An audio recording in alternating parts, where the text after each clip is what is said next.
everyone, it's me. And today, how bulletproof are you? Bulletproof skin? When it comes to unraveling the mysteries of film, no mission is impossible. Tom Cruise, Mission Impossible.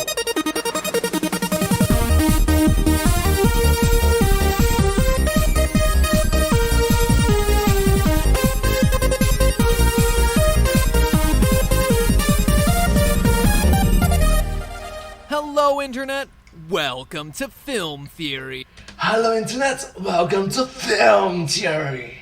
Now, you guys all know how much I love movies from video games, right?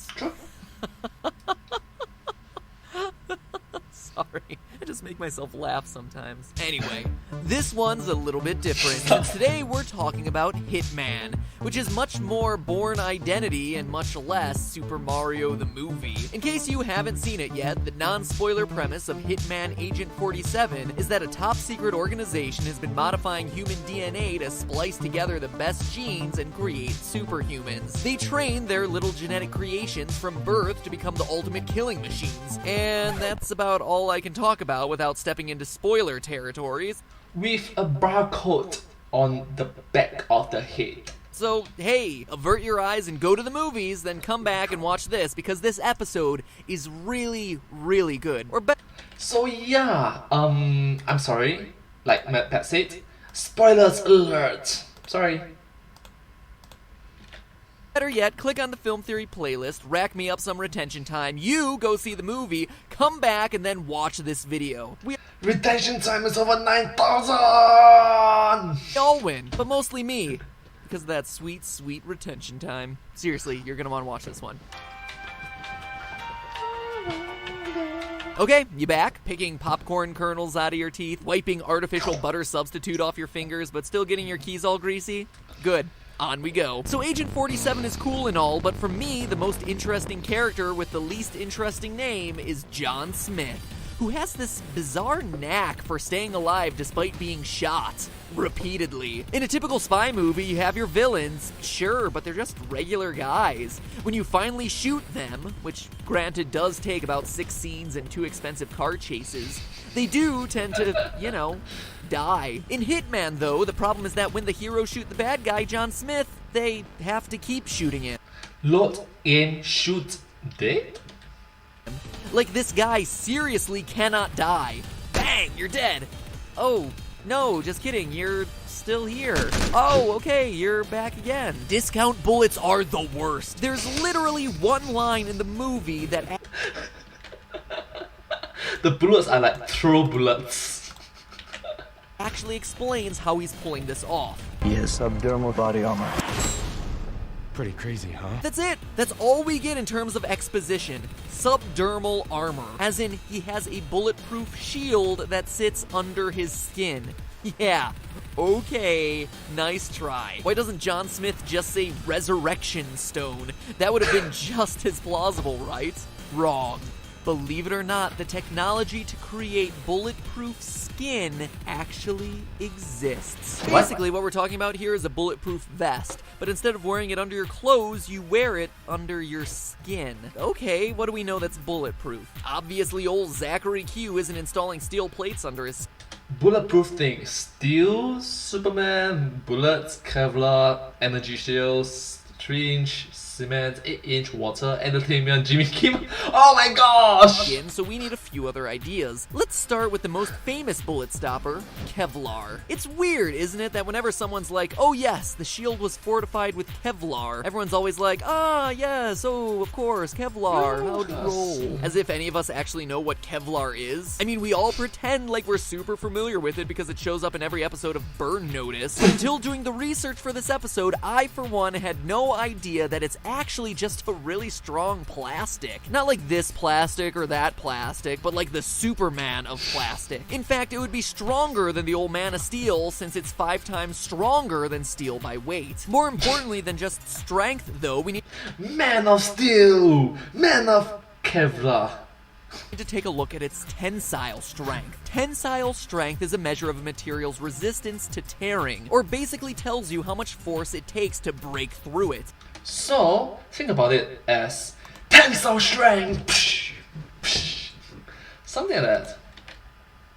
Units of tensile strength are megapascals, MPAs. So the MPA True. So it's MPA. of a piece of armor tells you the force you need to put on it to break through it. Kevlar has an unbelievably high tensile strength of about 3,750 megapascals, compared with steel, which is about 650, It's no longer mega already. Why not use giga? making it a super appealing option for bulletproof vests and helmets, but not so much for putting under skin. Even though Kevlar's light, it's nowhere near that light, and perhaps more importantly, it's still nowhere near as flexible as human skin. In the movie, we see John Smith ducking, rolling, jumping, and jiving. In other words, his movement isn't limited by whatever he's got under there. And by there, I mean his underskin armor and not his Fruit of the Looms. In other words, our armor needs to be extremely flexible. It My pet. Keep it wholesome, keep it family friendly. Thank you so much. takes at least 20 layers of Kevlar to stop a bullet, and these layers aren't like your normal fabrics. They're plastic, so no downy softness here. And while it's a lot lighter than steel, it's still too heavy. We see old John Smith running and jumping at top speed. It's true he's genetically engineered to be strong, but it would be a big burden to be slowed down by armor. With Kevlar vests weighing in at 8 to 10 pounds, Johnny would have a hard time keeping up with Agent 47. But if you thought Kevlar was the cutting edge, ha! Someone hasn't been reading their American Chemical Society publications lately. No? That one's No. just me, huh? Okay, fine. Let me catch you up on what you've been missing. Sure. There are a few new players in the Miracle Substance game lately, one of which is nanocellulose. Nanocellulose is like the high-tech material for hippies, made from all-natural organic nano-sized particles that actually come from wood, algae, or even bacteria, and are basically purified all the way down to the molecular level, then pressed together to form a crystal structure that's 8 times stronger than steel, more flexible than plastic, and when thin, is even see-through. There's also a lot of really cool applications for nanocellulose, from display screens for phones, bendable organic batteries, and you guessed it, bulletproof armor. The tensile strength of nanocellulose is reported to be different things based on the preparation, but by weight, it's comparable to Kevlar. And because it's not plastic, but instead an organic material, it's more flexible and could theoretically be implanted under our skin. One of the less intuitive things that we can gather from the movie is that the armor John Smith is using has to be biologically safe.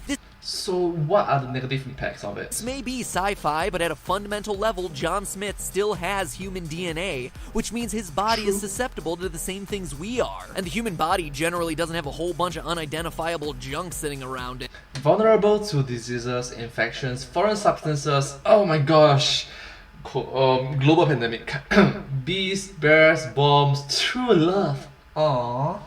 And traffic. This au naturel armor would seem to make a good candidate, except for the fact that it's a bit too natural, in the sense that it could actually react with your body. Cellulose is a material found in plants. If you remember from 5th grade biology, it makes up plant cell walls. Cells. It's in a ton of our foods, and people eat it all the time because even though we humans can't digest OMG, I knew I remembered MadPat's face from somewhere.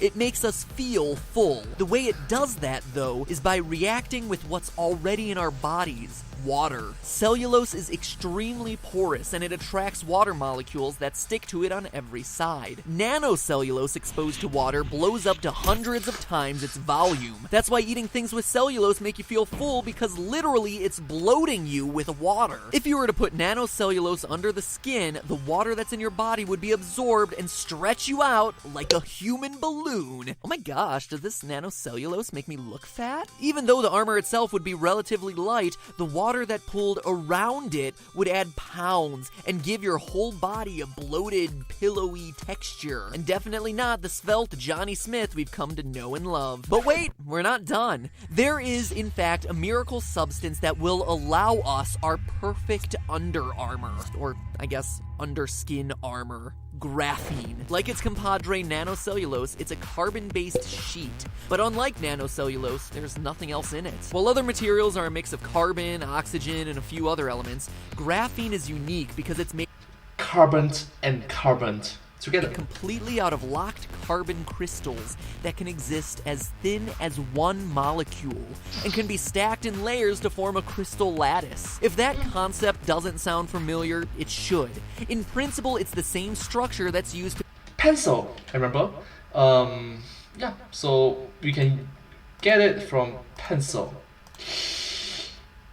build a diamond, the hardest substance in the world. If you were to wear underskin graphene armor, you'd literally be wearing diamond armor under your skin. If you're talking tensile strength, compare Kevlar's 3,000 megapascals to graphene's 130,000. And not Think about it, it's like 3 giga to 0.1 tera. only that, compare the weight of Kevlar or steel to graphene, where a single layer of graphene covering an entire football field would weigh less than a gram. An entire football field, less than a gram. And if you're worried about fitting it under your skin, don't. Since graphene is truly only one molecule thick, you would need to stack 3 million layers of the stuff to get 1 millimeter in height, which is mind-blowingly thin, but begs the question, how thick does this stuff need to be to fulfill the bullet-stopping part of our bulletproof skin theory? Well, it turns out that tests are already being run on graphene using micro-bullets. Literally micro pellets shot at thin layers of graphene to test its stopping power. In experiments at Rice University with micro-bullets being shot at 3 kilometers per second, 3 times faster than an AK-47 bullet, a 100 nanometer thick layer of graphene stopped the bullet. 100 nanometers. The way it's stopping these micro-bullets was by stretching and spreading the impact force out over a wide radius, which caused the graphene to bend a lot, sure, but not to break. Yes, it's only been tested on a micro scale. Testing it against steel shows that even in very thin layers, it works 10 times better than steel armor with a tiny fraction of the weight and practically unlimited flexibility, which makes it sound like the perfect fit to our John Smith mystery. But then, what about the human body? We talked about the bloaty inconvenience of nanocellulose, but is graphene any better? Actually, yes. Otherwise, this episode would have a really unsatisfying conclusion. No, because in my mind, right, okay, because I love Marvels, I was thinking of Black Panther, Vibranium, or you know what, fictional, like, Elementium, something like that. So, wow. Because graphene is made of, in theory, a perfectly uniform carbon structure, it's almost totally non-reactive. If any of you remember high school chemistry, it's never really the carbon atoms that are doing anything exciting. Fun fact, do you know that humans, that is you, me, us, we are called carbon-based life forms. Yeah! So yeah. Hi, carbon-based life form. It's always the oxygens or the chlorines that are getting all the action. They're like the swinging singles of the atomic world. Carbon is like the married friend that doesn't come to the bar with the gang on Friday nights anymore, because once it's in a molecule, it's just happy to hang out. This means that graphene isn't going to be reacting with water, and it's not going to dissolve. It's just going to stay there until you need it to help avoid death for the 12th time this weekend. Seriously, John Smith, consider your actions. So all in all, when Johnny Smith is wearing his graphene armor, it's just sitting in an ultra-thin, ultra-flexible sheet of diamond-like hardness right under his skin, made completely of carbon, reacting with nothing except the bullets he's taking a few times an hour. So graphene has a ton of superlatives. You know what else it's the best at? Conductivity. Graphene has been classified as the most conductive material in the world.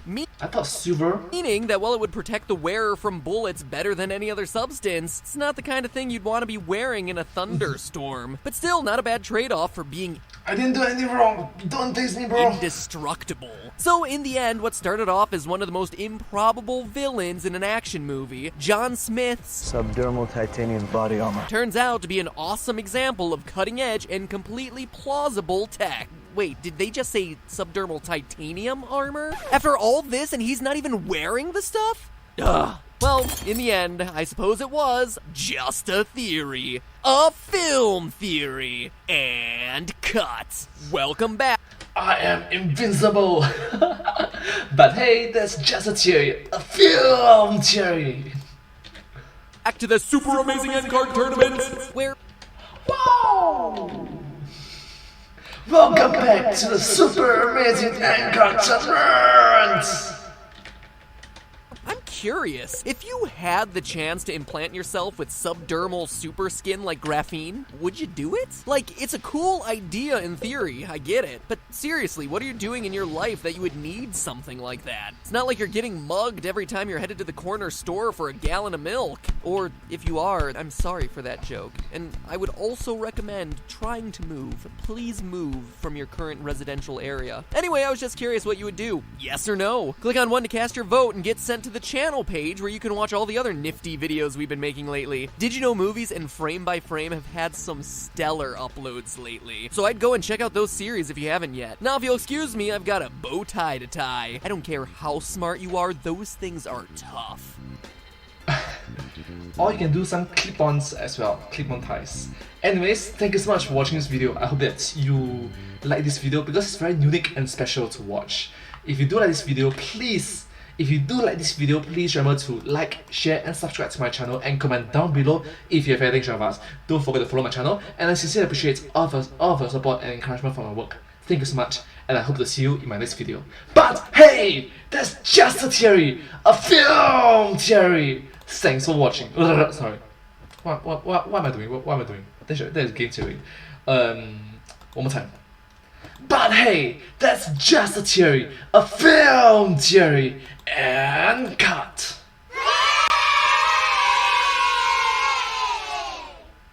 Thank you. Subscribe. Thanks for watching. Subscribe. Hope to see you in my next video.